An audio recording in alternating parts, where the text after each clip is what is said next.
They showed her the door. The king held it open for her himself. Wentworth Abbey stood dressed for a wedding on a bright morning in the autumn of 1817, its old grey stones hung with late-season roses and its ancient nave packed with 300 guests come to witness the marriage of Frederick Aldridge, 5th Duke of Wentworth, to Lady Georgiana Thistlewood, a match 10 months in the arranging. Blessed by both families, and entirely without love on the groom's part, though not one soul in that crowded church knew it, least of all the bride herself. Frederick stood at the altar rail in his wedding finery with the particular composed stillness of a man who has made his peace with a decision he did not truly choose.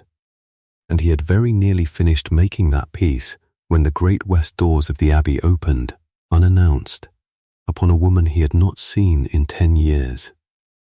She came in on the arm of the king himself. The whole nave turned as one body, the murmur running back through 300 guests like wind through wheat, hats and heads craning past the pillars for a better look. Fans stilled mid-flutter in gloved hands, for it was not merely the unexpected arrival that struck them still, it was the sight of His Majesty, escorting a woman none of the assembled nobility recognized, down the centre aisle of a wedding to which she had plainly not been invited by anyone but him. Frederick Aldridge looked once at that face, framed now in a plain, elegant gown of deep blue, rather than the ash-coloured travelling cloak he remembered her leaving in 10 years before, and felt the whole careful architecture of his composed, resigned mourning come apart at the seams. "Vivian," Frederick said, before he could stop himself, and the single word carried the length of the silent abbey. 10 years before, Vivian Calloway had been 18, the daughter of a modest Wentworth estate clerk, and Frederick Aldridge had been 21 and entirely, helplessly in love with her. A love that had bloomed in the estate's own library over shared books and stolen hours, and that his father, the 4th Duke, had discovered and crushed within a single terrible fortnight. The old Duke had not merely forbidden the match. He had summoned his younger brother, Lord Percival Aldridge, and instructed him to see the whole attachment dismantled root and branch. Vivian's father dismissed from his clerkship without character. The family's modest savings quietly ruined through a called-in debt Percival himself arranged. And Vivian herself sent from Wentworth with nothing but the clothes on her back, and a warning that any further contact with the heir would see her family destitute rather than merely inconvenienced. Frederick had not been deceived, as a lesser tale might have arranged it. He had known, from the first hour, precisely what his father intended, and he had gone to his father and begged, and been shown, in cold and total clarity, exactly what obedience purchased and defiance cost, for the old Duke had made plain that Vivian's family's ruin was already in motion, and could be halted only by Frederick's total compliance, and accelerated into total destitution by his further resistance. Frederick, 21 and untitled and entirely without independent means of his own to protect her, had chosen, in the end, his family's power over his own heart, and had stood at his window and watched Vivian Calloway's hired cart pull away down the long Wentworth drive without ever once going down to say goodbye to her face, because his father had forbidden that too, and Frederick, to his own eternal shame, had obeyed. He had spent 10 years since believing she had likely married a country tradesman somewhere and forgotten him entirely, which was, he told himself often, on the long solitary evenings when the thought crept back regardless of how firmly he tried to close the door on it, no less than he deserved. The last true conversation they had ever had, before the fortnight of ruin descended, remained with Frederick still, word for word, a decade on. It had been an ordinary June afternoon in the Wentworth Library, sun coming warm and gold through the tall windows, Vivian curled in the window seat, with a book of poetry she was meant to be teaching him, and had ended up simply reading aloud instead. Her voice unhurried and low. "Your father will never permit it," Vivian had said that afternoon, setting the book down, Her own composure already braced against a fear she had carried longer than Frederick had let himself notice. "I am a clerk's daughter, Frederick, and you are the heir to a dukedom, and I have watched enough of the county's marriages arranged to know precisely how little say either of us will have in the matter, whatever we feel sitting in this window seat today." "Then I shall make him permitted," Frederick had said, with all the easy, untested confidence of a young man who had never yet been made to choose between his heart and his whole inherited world. "I am 21, Vivian, not a boy to be ordered about forever. I love you, and I mean to marry you, and I do not care what my father says of clerks' daughters." "You say that today," Vivian had said, quiet, in the sunshine, with nothing yet asked of you. "I hope, when the asking comes, you find you meant it as thoroughly as you believe you do now." He had kissed her hand, laughing off her caution as a woman's needless worry, entirely unable to imagine, that golden afternoon, precisely how right she would prove to be within the month. And it was that memory, more than any other, that had haunted Frederick Aldridge for 10 years afterward. Not merely that he had failed her, but that she had seen the failure coming before he ever believed himself capable of it, and had loved him anyway, fully, right up until the morning the cart came. Lord Percival Aldridge had executed his brother's instructions with a thoroughness that left no possible avenue of resistance. He had gone himself to the modest cottage where Vivian's father kept his small savings on deposit, with a private banker beholden to the Wentworth estate for its own custom, and had the banker call in the note within the week, ruining in a single stroke the family's slender security. He had spoken to the clerk's employer, a Wentworth solicitor, and secured his dismissal without character on a manufactured complaint of dishonesty, and he had come to Vivian herself, the night before the cart arrived, and told her plainly, without a shred of apology, exactly what continued contact with Frederick would cost her family beyond what had already been taken. "You may write to him. If you wish to see your father in a debtor's prison within the 12-month, Percival had said, standing in the doorway of the cottage they were already being made to vacate. Or you may go quietly, and let the young Duke believe whatever comfortable story eases his conscience, and your family may yet recover something from the wreck of this month's foolishness. I do not enjoy this business, Miss Calloway. I find it, however, considerably less unpleasant than watching my brother's line married into a clerk's family, and I expect you to choose the kinder ending for everyone concerned." Vivian had chosen it. She had climbed into the hired cart the next morning with her whole world reduced to 2 trunks and a ruined father's silence. And she had not looked back at the great house once, though she had felt Frederick's window at her back the entire length of the drive, and had understood, with the particular clarity grief sometimes grants, that he was watching, and that he was not coming down, and that whatever he had promised her in a sunlit window seat had not, in the end, survived its first real test. Vivian Calloway had done nothing of the sort. She had gone to London with her ruined family and found, through a distant cousin in service, a position teaching pianoforte and French to a merchant's daughters in a cramped Cheapside house that smelled always of tallow and coal smoke, and she had taught those unremarkable girls with the same careful patience she had once given Frederick in a sunlit library, telling herself. In the bitter early years, that excellence was the one thing no Aldridge could take from her twice. It had been slow, unglamorous work, the sort no ballad is ever written about. Years of modest posts and modest wages. A father who never fully recovered his health after the ruin of his savings. A mother who died the 3rd winter of it, worn down by worry more than illness. Vivian had nursed them both through every hardship without once writing to Frederick, though she had thought of him daily, and had told herself, on the coldest of those Cheapside nights, that thinking of a man who had let a cart carry her away without a word was its own particular foolishness she could not entirely cure herself of, however much she wished to. It was her skill with languages, cultivated in those long patient years for want of any grander prospect. That at last opened a better door. A merchant's connection recommended her to a minor branch of the royal household in want of a French and Italian tutor for a young cousin of the Queen's own circle. And Vivian's quiet, unshowy competence there, sustained faithfully over 3 careful years, earned her at last an introduction into the Queen's own nursery, where the youngest royal princess, a delicate child prone to long illnesses, required a governess of unusual patience and unusual gentleness. Vivian gave both, without stint, for 4 years,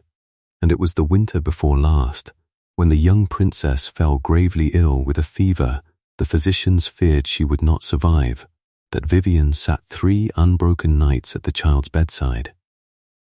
reading to her in the same low, unhurried voice she had once read poetry to a young duke in a window seat,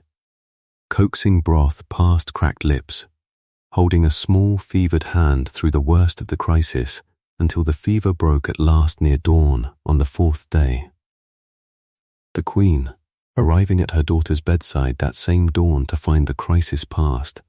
and her daughter's governess asleep, still sitting upright in her chair, hands still folded around the child's, had wept and had asked gently, once the danger was past,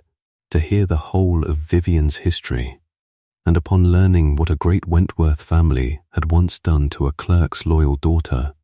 over nothing, worse than an honest attachment, had carried the tale to her own husband with an indignation that had not cooled by the telling. The King, informed of the whole 10-year history by his own wife's insistence, had declared, with the particular blunt decisiveness that had made him beloved among his own household, that a woman who had been so cruelly used by a great family and had answered that cruelty with nothing but excellence deserved, at the very least, to be seen doing so. "I understand a wedding is taking place at Wentworth Abbey this autumn," the King had said to her some weeks before. "And I understand further, Miss Calloway, exactly what that family once did to you. I will not stop the marriage of a duke I have no particular quarrel with. But I find I would very much like to see the look on certain faces when the woman they discarded walks into that church on my own arm, entirely uninvited by anyone but myself, and I confess I have not enjoyed the anticipation of an outing so thoroughly in some years." Vivian had hesitated before accepting, turning the invitation over a long private evening before she gave her answer. For she was not entirely certain, even after 10 settled years, that she wished to stand again in the nave where her whole young life had once been decided by other people's fear. But she had thought, too, of the cart pulling away down that long drive, and of a window she had never once looked back at, and had decided, finally, that she owed the 8 and 10-year-old girl, who had left that morning in disgrace, one single afternoon of walking back in on her own 2 feet, whatever the day cost her. "I will go, Your Majesty," she had told the King, "though I confess I do not yet know whether I go to forgive that family, or simply to prove to myself that I have long since stopped needing anything from them at all." On the morning itself, walking the long nave on the King's steady arm with 300 unfamiliar faces turning toward her, Vivian had felt, for one unsteady instant, every year of the old fear rise up at once, and then, just as quickly, had felt it settle, because she understood, walking that aisle in a gown she had paid for with her own decade of earned wages, that the frightened clerk's daughter of 10 years before had no more power over this moment than a half-remembered dream, and that whatever came next, she was arriving as herself, entire, and owing no one in that church a single apology for it. Before the ancient stones of Wentworth Abbey could finish echoing with the murmur her arrival had set loose, there was a long-suspended moment in which a duke at his own altar and a woman he had let go without a word looked at each other across 10 years and 300 witnesses, neither of them yet certain what the morning would make of either of them. If a story of a wrong finally answered, not with cruelty but with quiet, unstoppable excellence, is the kind that keeps you listening, stay. What happened in the hour after that arrival changed the whole shape of the day. The king, with the same blunt good humor that had brought him there, addressed the stunned assembly himself, rather than leave the silence to do all the work. "Forgive the interruption," His Majesty said, his voice carrying easily to the furthest pew, "but I found I could not, in conscience, allow a lady of Miss Calloway's particular history to learn of this wedding only after the fact, when she has as much claim on this family's attention as any guest present, rather more, I think, given the circumstances. I am given to understand some of you will recall her name. I invite those who do not to ask those who do, once the ceremony is concluded. Exactly why a duke's family once thought it wise to ruin a clerk's daughter over the crime of being loved by their son. Lord Percival Aldridge had in fact already made his first move that morning, some minutes before the king ever addressed the assembly, and it was that quieter, earlier attempt that would make his public humiliation a moment later so much the more complete. He had seen Vivian Calloway's face the instant the west doors opened, and had understood at once, with the particular cold instinct of a man who has spent 10 years dreading exactly this reckoning, precisely who stood beside the king, and precisely what her presence threatened to unravel. Percival had moved swiftly down the side aisle to intercept the verger before the procession had gone a dozen paces, murmuring low and urgent that a mistake had plainly been made, that no lady of that description had been on any guest list approved by the family, and that the verger would be wise to have her shown quietly to a side chapel until the ceremony concluded. Whatever grand company she claimed to keep, "I am sure your lordship means well," the verger had said, uncertain, "but the lady is walking on His Majesty's own arm, my lord,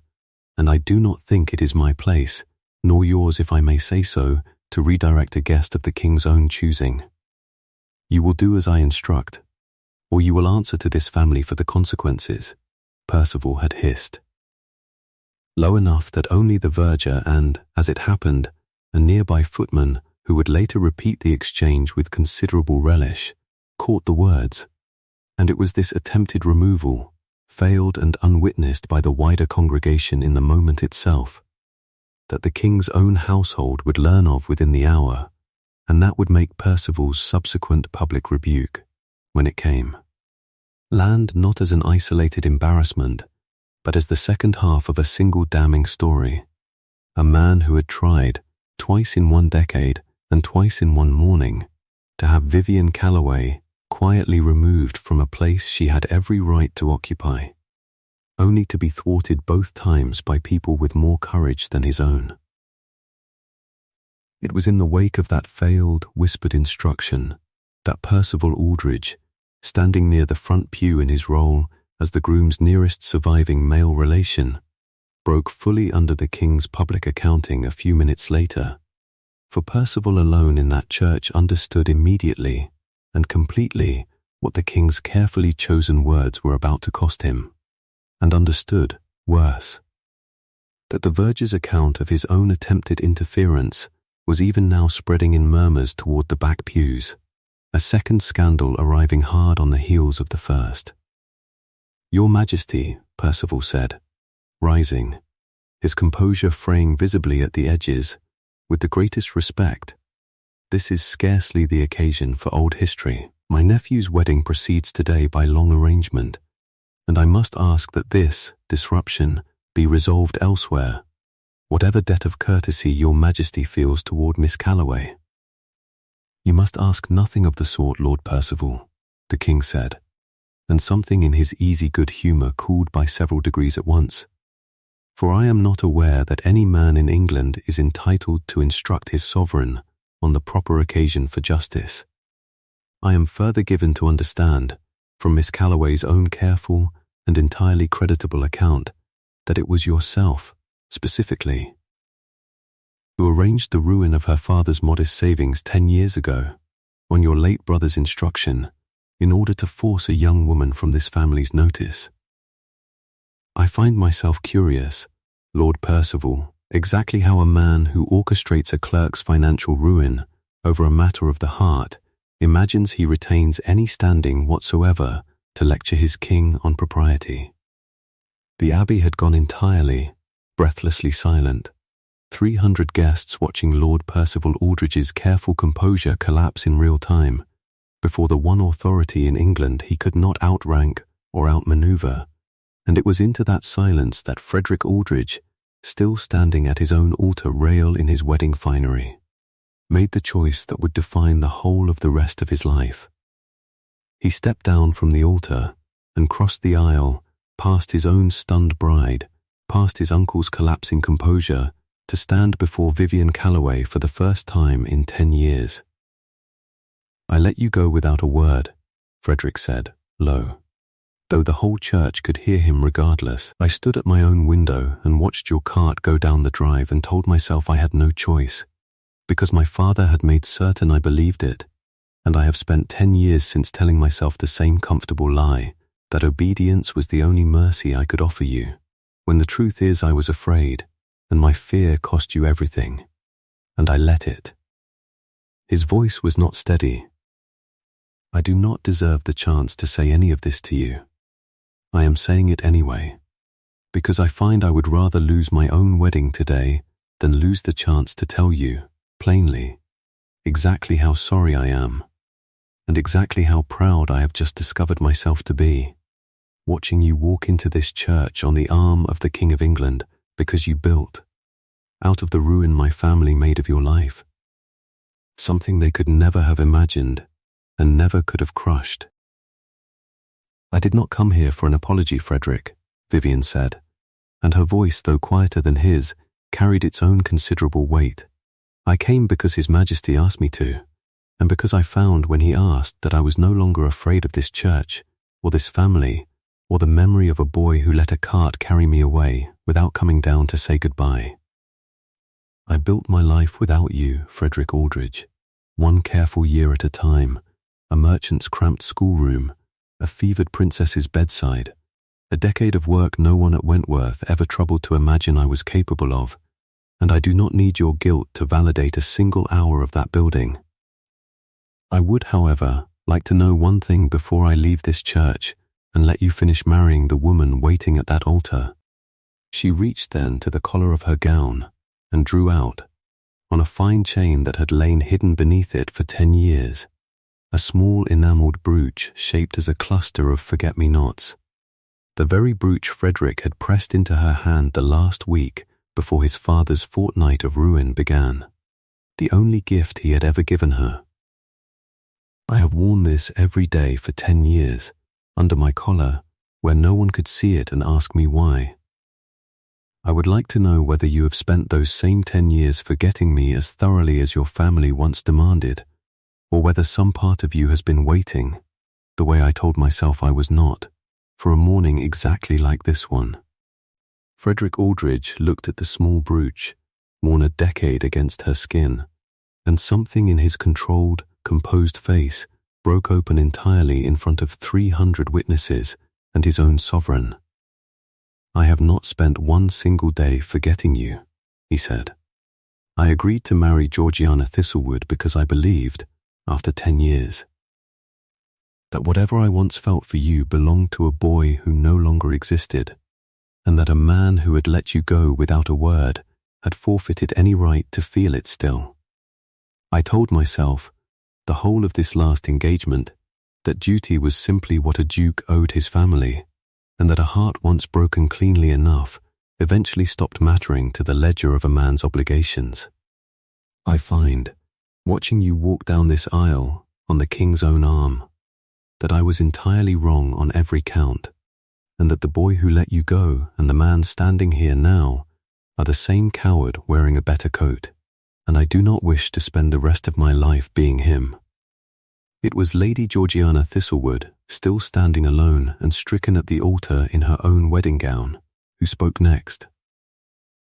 And she spoke with a grace that did her a great deal more credit than the morning's cruelty had yet shown anyone else in that church. "I have known for some months that you married me out of duty and debt rather than love," Frederick, Georgiana said, her voice unsteady but clear, "though I had hoped, foolishly perhaps, that duty might grow into something warmer given time. The way my own mother always promised me these arrangements eventually do. I see now it was never going to, and I find I would rather learn that today, at this altar, in front of everyone, than in 10 quiet years of watching you love a memory, instead of me across a breakfast table neither of us chose. She looked at Vivian, and something generous crossed her own hurt face. I am sorry for what was done to you, Miss Calloway, and I find I am not sorry after all to be spared a marriage that was never truly mine to keep. Go and be happy, both of you, and do not trouble yourselves further over the ruin of an arrangement none of us three chose for ourselves in the first place. The king, watching the whole extraordinary scene unfold with evident and undisguised satisfaction, cleared his throat into the stunned silence that followed. Well, His Majesty said,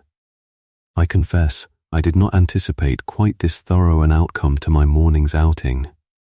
though I cannot say I am disappointed by it. Lord Percival, I believe you have some accounting to do with your family's solicitors regarding a certain called in debt 10 years past, and I expect to hear it has been properly and generously settled before the year is out, or you may expect my further personal interest in the matter. Lord Percival Aldridge left Wentworth Abbey that same hour, his standing in the family and at court alike in ruins considerably more thorough than anything he had once arranged for a clerk's daughter, and he settled, within the month and under considerable royal pressure, a sum on Vivian's surviving family that restored a decade's quiet hardship in a single stroke. Not out of any repentance the narrator can honestly credit him with, but out of the plain fear of a king's further personal interest, which was, in its own way, exactly the justice 10 years of patient excellence had finally earned. The verger, for his part, was quietly commended by the dean for his good sense in refusing a lord's improper instruction, and dined out on the story for the rest of his career, embellishing it a little further with each telling of how he had stood his ground against an earl's brother on the strength of nothing but plain duty and a healthy respect for his own sovereign's evident wishes. The abbey emptied slowly that strange morning, 300 guests departing in a hum of astonished conversation that would carry the story through every drawing room in England before the week was out, and it was the king himself, before he took his own leave, who drew Frederick aside with a hand on his shoulder and a considerably gentler tone than he had used with Lord Percival. I did not come here to ruin your wedding, your grace, His Majesty said, whatever it may have looked like from the nave. I came because a woman I have come to value a great deal deserved, once in her life, to walk into the place that wronged her and be seen doing it on equal footing with anyone present. What you have chosen to do with the morning afterward is entirely your own affair, and I find, watching the pair of you just now, that I have considerably more confidence in your choice than I did in your father's, which is, I think, the highest compliment I am presently inclined to pay any Aldridge. Frederick and Vivian were married the following spring, quietly, at the same Wentworth Abbey that had once watched her leave in disgrace and now watched her return as its duchess, with the king and queen themselves in attendance as a mark of favour that silenced, for good, any remaining whisper against her name in county society. The old clerk, Vivian's father, lived just long enough to see his daughter married a duchess in the very church that had once dismissed him without character, and told anyone who would listen, in his last frail months,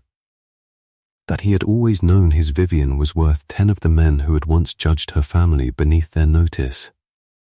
Georgiana Thistlewood, true to her own generous parting words, became in time a genuine friend to them both,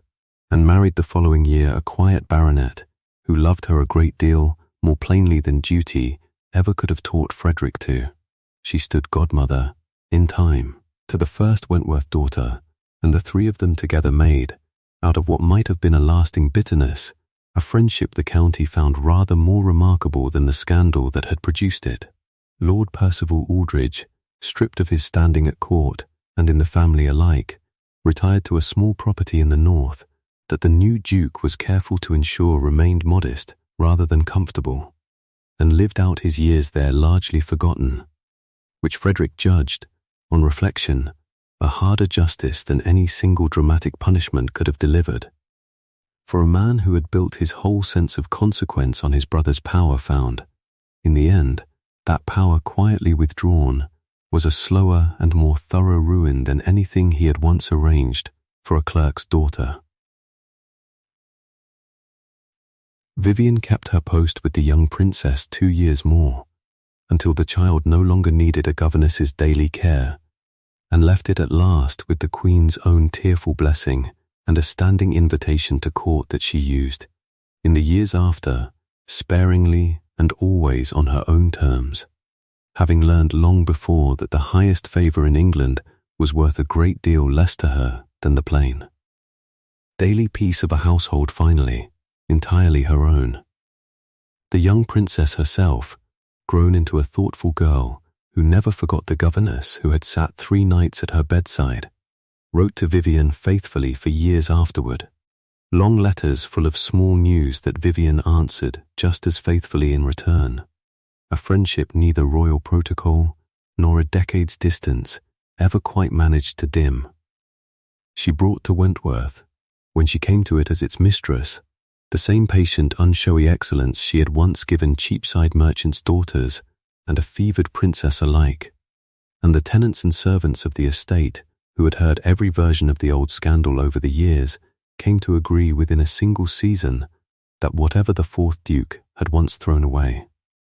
his son had been given back a great deal more than he deserved, and had, to his credit, finally proved himself worthy of the returning. The forget-me-not brooch she wore openly from that spring on, pinned always where any eye might see it, no longer a secret kept beneath a collar, but a plain declared thing, worn the same way Frederick wore, at last. The whole honest history of a boy's fear and a man's amends. He had a second brooch made to match it, in time, for their own daughter, and told her, when she was old enough to ask after the story stitched into her family's memory, the whole of it plainly: the sunlit window seat, the cart down the long drive, the 10 patient years, the fevered princess whose bedside vigil had changed everything, and the morning a king walked a wronged woman into a church and let the truth finally do the work that 10 years of silence never could. Every year on the anniversary of that wedding morning interruption, the Duke and Duchess of Wentworth walked together up the same long Abbey drive from which a hired cart had once carried a clerk's daughter away with nothing, and stood a while at the gate,